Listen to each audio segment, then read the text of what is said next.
Scooter വീലിൻ്റെ എല്ലാ വ്യൂസിനും പുതിയൊരു ride റിവ്യൂയിലേക്ക് സ്വാഗതം. അപ്പോൾ നമ്മളിന്ന് കൊണ്ടുവന്നത് 2024 മോഡൽ പാഷൻ പ്ലസ് ആണ്. പാഷൻ പ്ലസിൻ്റെ ഏറ്റവും ലേറ്റസ്റ്റ് മോഡൽ 2024 ജനുവരി മാനുഫാക്ചർ മോഡലാണ് നമ്മളിന്ന് റിവ്യൂ, അതായത് റൈഡ് റിവ്യൂവിന് വേണ്ടി കൊണ്ടുവന്നിരിക്കുന്നത്. ഇതിന് ഹെൽപ്പ് ചെയ്തിരുന്നത് കൈർലി ഹീറോ മോട്ടോഴ്സാണ് നമ്മുടെ നോർത്ത് പറവൂരിലെ. അപ്പോൾ പാഷൻ പ്ലസിന് സ്പ്ലെൻഡറിനൊക്കെ ഒരു പുതിയൊരു ഓഫർ കൂടെ വന്നിട്ടുണ്ട്. അതുകൂടി ഞാൻ ജസ്റ്റ് പറഞ്ഞുതരാം. 5000 രൂപ മാത്രം നിങ്ങൾ അടച്ചാൽ മതി. ബാലൻസ് എമൗണ്ട് നമ്മൾ ലോൺ ഇട്ട് തരുന്നതാണ്. ഏകദേശം ഫുൾ ഫണ്ടിങ് 99,000 രൂപയാണ് വണ്ടിക്ക് ഓൺ റോഡ് വരുന്നത്. ബാക്കി 95,000 രൂപയ്ക്ക് അടുത്ത് നമുക്ക് ലോൺ ചെയ്ത് തരാവുന്ന ഒരു ഓപ്ഷൻ കൂടെ ഉണ്ട്. അപ്പോൾ കൈർലി മോട്ടോഴ്സിൻ്റെ കോൺടാക്ട് ഡീറ്റെയിൽസ് ഞാൻ ഇതിൽ ആഡ് ചെയ്തേക്കാം. നിങ്ങളവരൊന്ന് വിളിച്ച് ഡീറ്റെയിൽസ് എടുത്തോളൂ. അപ്പോൾ ഇത് 2024 മോഡൽ പാഷൻ പ്ലസ് എന്ന് പറയുമ്പോൾ ഏകദേശം കഴിഞ്ഞ വർഷത്തെ മോഡലിനേക്കാളും കുറച്ച് മാറ്റങ്ങൾ വന്നിട്ടുണ്ട്. ഞാൻ അപ്പോൾ ബ്രീഫായിട്ട് ആദ്യം ഞാനൊന്ന് ഒരു വാക്ക് അറൗണ്ട് റിവ്യൂ പോലെ നിങ്ങൾക്ക് പറഞ്ഞുതരാം. വാഹനത്തിൻ്റെ ഫ്രണ്ട് സൈഡിൽ നിന്ന് തുടങ്ങാം. നമുക്കൊരു മാറ്റ് ബ്ലാക്ക് കളറിലുള്ള മിറേഴ്സ് ലഭിക്കുന്നുണ്ട്. ഫ്രണ്ട് ബ്ലാക്ക് കളറിലുള്ള ഗ്ലോസി ബ്ലാക്ക് കളറിലുള്ള ഒരു അടിപൊളി വൈസർ വരുന്നുണ്ട്. അതിന് നടുവിലായിട്ട് ഹീറോൻ്റെ ഒരു 3D ബാഡ്ജിങ് വരുന്നുണ്ട്. ഹാലജൻ ഹെഡ് ലാംപ്സ് വരുന്നുണ്ട്. ഫിക്സഡ് ടൈപ്പ്, ഫ്ലെക്സിബിൾ അല്ല, ഫിക്സഡ് ടൈപ്പാണ് ഇപ്പോൾ ഇൻഡിക്കേറ്റേഴ്സ് നമുക്ക് ലഭിക്കുന്നത്. ഫ്രണ്ട് ടെലസ്കോപ്പിക് സസ്പെൻഷനാണ് യൂസ് ചെയ്തിരിക്കുന്നത്. ഹൈലി കംഫർട്ടബിൾ ആൻഡ് സ്റ്റേബിളായിട്ട് വണ്ടിനെ കൊണ്ടുനടക്കാൻ നമ്മൾ ഹെൽപ്പ് ചെയ്യുന്നതാണ്.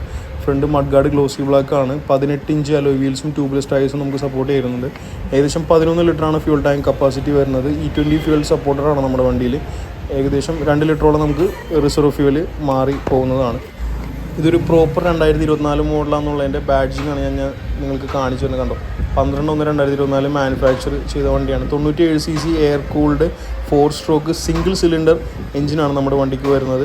ഏകദേശം 5.8 കിലോ വാട്ട് പവറും അതുപോലെ തന്നെ ടോർക്കിനെ കുറിച്ച് പറയുകയാണെങ്കിൽ 8 ന്യൂട്ടൺ മീറ്ററാണ് ടോർക്ക് വരുന്നത്. ടോപ്പ് സ്പീഡ് ഏകദേശം 88 km/h ആണ്. മൈലേജിനെ കുറിച്ച് പറയുകയാണെങ്കിൽ ഒരു 70-72 റേഞ്ച് നമുക്ക് മൈലേജ് ലഭിക്കുന്നതാണ്. Side stand engine turn of feature വരുന്നുണ്ട്. i3s സ്റ്റാർട്ട് സ്റ്റോപ്പ് ടെക്നോളജി വരുന്നുണ്ട്. IBS ബ്രേക്കിംഗ് സപ്പോർട്ട് വരുന്നുണ്ട്. ഒത്തിരി പരിപാടികൾ വരുന്നുണ്ട്. 4 സ്പീഡ് ട്രാൻസ്മിഷനാണ്, ഗിയർ ബോക്സ് ആണ് നമുക്ക് വരുന്നത്. സിംഗിൾ ഡയറക്ഷൻ ഫോൾഡ് ചെയ്യുന്ന ഫ്രണ്ടും റിയറും ഫുട് റെസ്റ്റ് വരുന്നുണ്ട്. മെറ്റൽ അല്ല ഈ പ്രാവശ്യം വരുന്നത്. പുതിയ മോഡൽ വരുമ്പോൾ നമുക്ക് ഫൈബറാണ് ഇതിൻ്റെ ചെയിൻ കവർ വരുന്നത്. നമുക്കൊരു സ്പ്രിംഗ് ലോഡഡ് 5 പോയിൻ്റ് അഡ്ജസ്റ്റ് ചെയ്യാവുന്ന ഒരു സസ്പെൻഷൻ റിയർ സൈഡിൽ വരുന്നുണ്ട്. ബാക്ക് സൈഡ് ടയർ ട്യൂബ്ലെസ് ആണ്.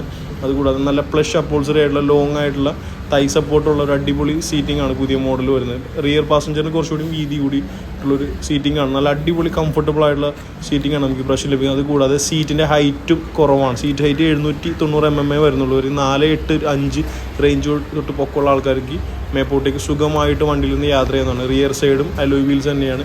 ടയർ സൈസ് വരുന്നത് കണ്ടോ, 80-100-18 ട്യൂബ്ലെസ് ടയർ വരുന്നുണ്ട്. അതുകൂടാതെ റിമ്മിൽ ഒരു സ്റ്റിക്കർ വർക്ക് കൂടെ വരുന്നുണ്ട്. 130 mm ഫ്രണ്ടും ബാക്കും ബ്രേക്ക് സപ്പോർട്ട് വരുന്നുണ്ട്. ഈ സൈലൻസറിന് ഇതിൻ്റെ മേളിലായിട്ടൊരു അടിപൊളി ക്രോമിൻ്റെ ഒരു സൈലൻസർ ഷീൽഡ് വരുന്നുണ്ട്. കിക്ക് സ്റ്റാർട്ട് അതുകൂടാതെ സെൽഫ് സ്റ്റാർട്ടും അവൈലബിൾ ആണ്. കാറ്റലിക് കൺവെർട്ടർ അവൈലബിൾ ആണ്. ബ്രേക്കിങ്ങിനുള്ള സേഫ്റ്റി കവറിങ് നമുക്ക് ഓൾറെഡി വണ്ടിയിൽ നമുക്ക് സപ്പോർട്ട് ചെയ്യുന്നുണ്ട്. അതുകൂടാതെ ഈ കാണുന്നത് ഫ്യൂൽ ഇഞ്ചക്ഷൻ്റെ ബാഡ്ജിങ് മാത്രമല്ല, ഒരു അത്യാവശ്യം നല്ലൊരു സ്റ്റോറേജ് കൂടെയാണ്. നമുക്ക് ഓപ്പൺ ചെയ്താൽ ആവശ്യം tools, first aid kit, papers എല്ലാം നമുക്ക് വണ്ടിയിൽ എടുത്ത് വെക്കാവുന്നതാണ്.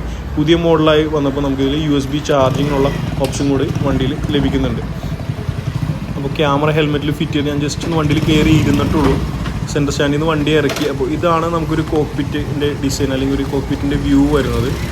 കണ്ടോ, അത്യാവശ്യം നല്ലൊരു വിസിബിലിറ്റി 2 സൈഡിൽ നിന്ന് നമുക്ക് ലഭിക്കുന്നുണ്ട്. ഞാനൊരു 6 അടി പൊക്കമുണ്ട്. എനിക്ക് സുഖമായിട്ട് കാല് താഴെ എത്തുന്നുണ്ട്. ബാക്കി സ്ഥലവുമുണ്ട്. അപ്പോൾ അത്യാവശ്യം സീറ്റ് ഹൈറ്റ് കുറവാണെന്ന് ഞാൻ നേരത്തെ പറഞ്ഞിരുന്നല്ലോ. സീറ്റ് ഹൈറ്റ് കുറവായതുകൊണ്ട് അത്യാവശ്യം പൊക്കം കുറഞ്ഞ ആൾക്കാർക്കും സുഖമായിട്ട് വണ്ടി ഹാൻഡിൽ ചെയ്യാം. പിന്നെ വാഹനത്തിൻ്റെ സ്വിച്ചസ് കാര്യങ്ങളൊക്കെ ഞാൻ ജസ്റ്റ് ഒന്ന് ബ്രീഫായിട്ട് പറഞ്ഞുതരാം. അപ്പോൾ മിറർ ആദ്യം ഒന്ന് അഡ്ജസ്റ്റ് ചെയ്തോട്ടെ. മിററാണ് നമുക്ക് ആദ്യമായിട്ട് എപ്പോഴും അഡ്ജസ്റ്റ് ചെയ്ത് വെക്കേണ്ടത്. ഇടത്തെ സൈഡിലെ സ്വിച്ചസിനെ കുറിച്ച് പറയുകയാണെങ്കിൽ ഡിമ്മ് ബ്രൈറ്റ് വരുന്നുണ്ട്, ഇൻഡിക്കേറ്റർ, പിന്നെ നമുക്ക് ഹോൺ വരുന്നുണ്ട്, പാസിൻ്റെ ബട്ടൺ വരുന്നുണ്ട്. വലത്തെ സൈഡിലായിക്കൂടി സെൽഫ് സ്റ്റാർട്ടിൻ്റെ സ്വിച്ച് മാത്രമേ ഉള്ളൂ. ഇതാണ് ഡിജി അനലോഗാണ് ഇതിൻ്റെ ഡിസ്പ്ലേ വരുന്നത്. ഡിജിറ്റലും അനലോഗും മിക്സ് ആയിട്ടുള്ളൊരു ഡിസ്പ്ലേ ആണ് നമ്മുടെ വണ്ടിക്ക് വരുന്നത്. വാഹനത്തിൻ്റെ നോട്ടിഫിക്കേഷൻ ഇടത്തെ സൈഡിലാണ് വരുന്നത്. ന്യൂട്രൽ ലൈറ്റ്, ഇൻഡിക്കേറ്റർ, എഞ്ചിൻ മാൽ ഫംഗ്ഷൻ, സൈഡ് സ്റ്റാൻഡിൻ്റെ പരിപാടിയെല്ലാം, ഡിമ്മ് ബ്രൈറ്റിൻ്റെ എല്ലാ നോട്ടിഫിക്കേഷൻ LED ആയിട്ട് ഇടത്തെ സൈഡിൽ കാണിക്കും. നടുവിലെ റൗണ്ടിൽ സ്പീഡോമീറ്ററും ഓഡോമീറ്ററും കാണിക്കും. വലത്തെ സൈഡിലാണ് വരുന്നത് നമുക്ക് ഫ്യൂവൽ ഗേജ്, എഞ്ചിൻ മാൽ ഫംഗ്ഷൻ, സൈഡ് സ്റ്റാൻഡ് നോട്ടിഫിക്കേഷൻ കാണിക്കും. ഇവിടെയാണ് ഫ്യൂൽ ഗേജ് വരിക. പിന്നെ ഓഡോമീറ്റർ വരുന്നുണ്ട്.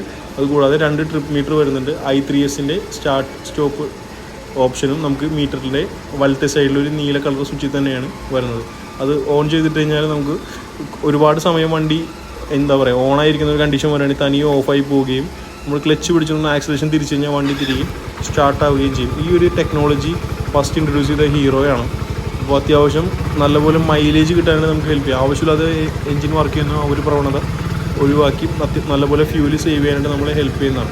അപ്പോൾ ഈ ഒരു കണ്ടീഷനാണ് നമുക്ക് വണ്ടിയിലിരിക്കുമ്പോൾ ഫ്യൂൽ ടാങ്കായിട്ട് കാല് ചേർത്ത് വെക്കുമ്പോൾ ഈ ഒരു ലുക്കായിരിക്കും നമുക്ക് കിട്ടുന്നത്. അത്യാവശ്യം നല്ലൊരു വലിപ്പമുള്ള ഫ്യൂൽ ടാങ്ക് ആണെങ്കിൽ നമുക്ക് അടിപൊളിയായിട്ട് കാല് ഒതുക്കി വെച്ച് സുഖമായിട്ട് യാത്ര ചെയ്യാനായിട്ട് നമ്മളെ ഹെൽപ്പ് ചെയ്യുന്നതാണ്. പിന്നെ അതുകൂടാതെ ഈ ഒരു സാധനം കണ്ടു നമ്മൾ ബ്രേക്ക് ലിവറിൻ്റെ സൈഡിലായിട്ട് ഒരു ചെറിയൊരു സേഫ്റ്റി എന്താ പറയുക ഒരു കമ്പി പോലെ ഇങ്ങനെ വളച്ച ഒരു വെൽഡ് ചെയ്ത് വെച്ചിട്ടുണ്ട്.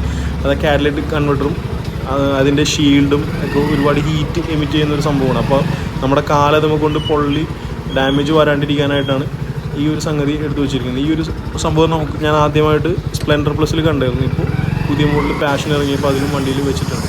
അപ്പോൾ നമുക്ക് ജസ്റ്റ് വണ്ടി ഒന്ന് സ്റ്റാർട്ട് ചെയ്തപ്പോൾ അത് ഓടിച്ച് നോക്കാം. ആദ്യമായി പറഞ്ഞാൽ സീറ്റിംഗ് പൊസിഷൻ തന്നെയാണ്. നല്ലൊരു ഫ്ലഷ് ആയിട്ടുള്ള അപ്പോൾസറി സീറ്റാണ്. സീറ്റിന് നീളമുണ്ട് വീതിയുമുണ്ട്. അപ്പോൾ അത്യാവശ്യം ഞാൻ വലിപ്പമുള്ള വ്യക്തിയായതുകൊണ്ട് എനിക്ക് സുഖമായിട്ട് വണ്ടിയിൽ ഇരുന്ന് യാത്ര ചെയ്യാനായിട്ട് സപ്പോർട്ടുണ്ട്. പിന്നെ അത് കൂടാതെ ഫ്രണ്ട് 18 ഇഞ്ച് ടയർ വരുന്നുണ്ട്, ബാക്കും 18 ഇഞ്ച് ടയറാണ്.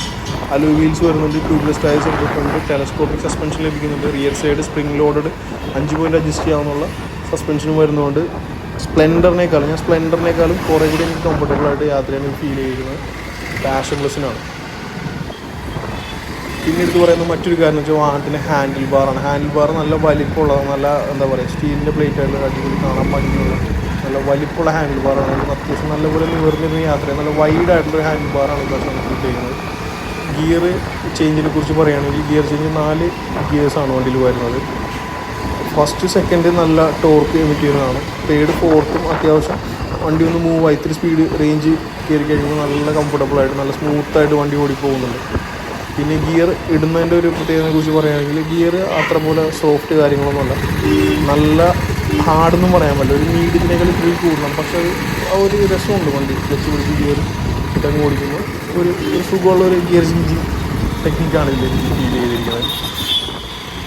റൈഡിങ് പൊസിഷന് നല്ലൊരു കംഫർട്ടബിൾ റൈഡിങ് പൊസിഷനാണ് നമ്മുടെ വണ്ടിക്ക് കിട്ടുന്നത്. കാരണം വെച്ചാൽ സീറ്റിന് വലിപ്പമുണ്ട്, വണ്ടിക്ക് പൊക്കം കുറവാണ്, പക്ഷേ വീതിയുള്ള വണ്ടിയാണ്, വെയിറ്റുള്ള വണ്ടിയാണ്. അപ്പോൾ നല്ല നിവർന്നിരുന്ന് സ്റ്റേബിളായിട്ടും കംഫർട്ടബിളായിട്ടും റൈഡ് ചെയ്യാനായിട്ട് ഹെൽപ്പ് ചെയ്യുന്നുണ്ട്.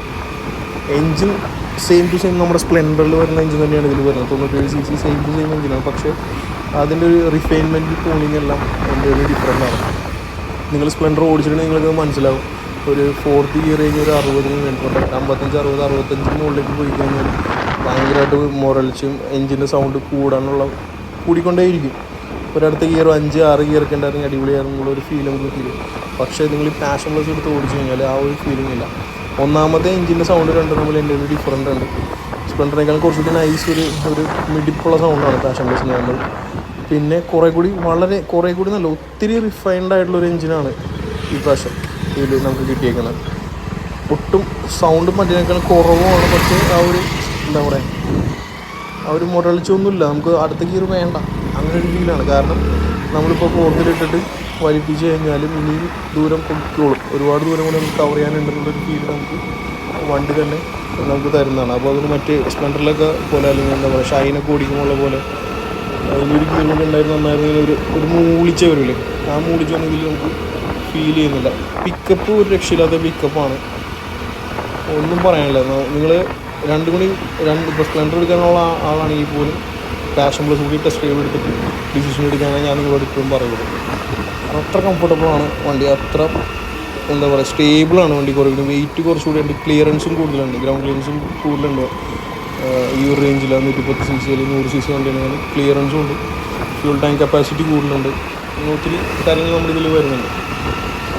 ഒരു വൈബ്രേഷനെ കുറിച്ച് പറയുകയാണെങ്കിൽ നമുക്കൊരു എന്താ പറയുക എനിക്ക് വലുതായിട്ട് വൈബ്രേഷൻ ഫീൽ ചെയ്തില്ല ഓടിച്ചിട്ട്. ഞാനൊരു 70-75 വരെയൊക്കെ എനിക്ക് ഓടിക്കാൻ സാധിച്ചുള്ളൂ. കാരണം ഓൾറെഡി വണ്ടിയിൽ സ്പീഡോമീറ്റർ കണക്റ്റഡ് അല്ല. അപ്പോൾ ഞാൻ ഫോണിലായി വെച്ചിട്ടാണ് നോക്കിയത്. 70-75 ഓടിച്ചിട്ട് വലിയ വൈബ്രേഷൻ ഒന്നുമില്ല. ടാങ്കിൽ ചെറിയൊരു വൈബ്രേഷൻ വരുന്നുണ്ട്, പക്ഷേ അതൊരു മൈന്യൂട്ടായ വൈബ്രേഷനാണ്. നല്ല സ്റ്റേബിളാണ് വണ്ടി, നല്ല സുഖമായിട്ട് ഓടിക്കാൻ പറ്റുന്നത്. ബ്രേക്കിങ്ങും പക്കയാണ്. 130 mm ഫ്രണ്ട് ബാക്ക് ഡ്രം ബ്രേക്സും ലഭിക്കുന്നുണ്ട്. IBS ബ്രേക്കിംഗ് ഉണ്ട്. നല്ല പക്കയായിട്ട് സേഫായിട്ട് ബ്രേക്ക് നിർത്താനായിട്ട് നമുക്ക് അത് ഹെൽപ്പ് ചെയ്യുന്നുണ്ട്. വണ്ടിക്ക് ഏകദേശം ഓൺ റോഡ് വരുന്നത് 99,000 രൂപയാണ്. അതായത് 1 ലക്ഷം രൂപയ്ക്ക് 1,000 രൂപ മാത്രമേ കുറയുന്നുള്ളൂ.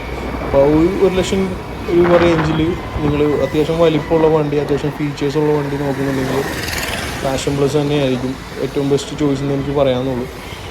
അപ്പോൾ പിന്നെ ഹീറോൻ്റെ സർവീസ് കാര്യങ്ങളെല്ലാം നമുക്ക് അഫോർഡബിൾ റേറ്റിൽ കിട്ടുന്നതാണ്. അപ്പോൾ എന്തായാലും വീഡിയോ ഇഷ്ടപ്പെട്ടെങ്കിൽ എന്തായാലും ലൈക്ക് ചെയ്ത് സപ്പോർട്ട് ചെയ്യുക. അടുത്ത വീഡിയോയിൽ നേരിട്ട് കാണാം. Thank you.